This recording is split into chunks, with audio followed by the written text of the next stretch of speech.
Okay, so now we are going to launch an Amazon Web Services instance, really more specifically an EC2 instance. EC2 stands for Elastic Compute Cloud. It is probably the most important of the suite of services offered by Amazon Web Services, but they also offer, for example, storage like the S3 service, DNS like Route 53, all this type of stuff. Amazon has pretty much everything that you could want in scaling up a website. But for right now, we're going to start with the very first and the most important, the EC2 service. And we're going to load up an instance in the cloud, a virtual machine in the cloud. And then the next lecture, we're going to, or the next sub-lecture, next video, we're going to connect to that instance. So let's get started with that. To launch an EC2 instance, you're going to first go to aws.amazon.com, log in over here. On the left-hand side, you're going to see EC2, and you're going to click that. And then you're going to see a page that's like this, and there's that button over here, Launch Instance. Also note this link on the left-hand side. That's going to be useful in a bit. So after you click Launch Instance, you will be given a screen that looks kind of like this with Classic Wizard, Quick Launch Wizard, and AWS Marketplace. You're going to click the Quick Launch Wizard, this guy.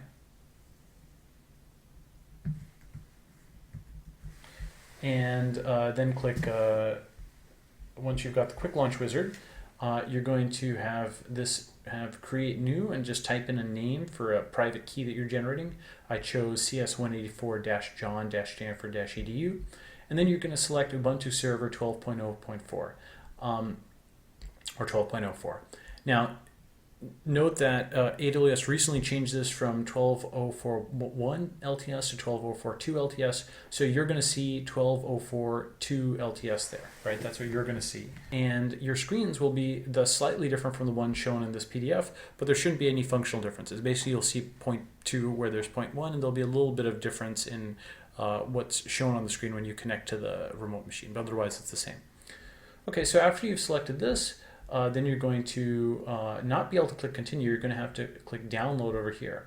That is to say, after you hit this and you've hit this, you click download, you get a key pair, and then you can go to continue.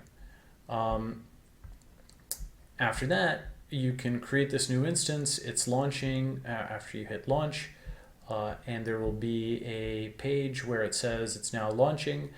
You can remember this instance number. That instance number will be different for you than it is for me, but that's the instance name. Everything in Amazon Web Services is indexed like this. So every instance starts with an I, and then it has some serial number after that.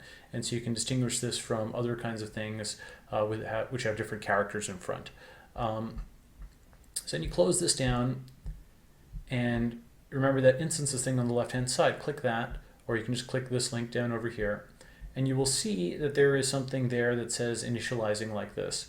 And it's a T1 micro instance. We chose the very, very smallest thing. And eventually, this is going to say status checks are done. You can then pull this pane upwards, and what you want to do is copy this down. This is the host name of that remote machine that you just dialed up. What you just did is basically issued some instructions to the Amazon cloud to say, provision me a very small instance called a T1 micro instance, assign it an IP address, assign it a host name, and let me connect to it.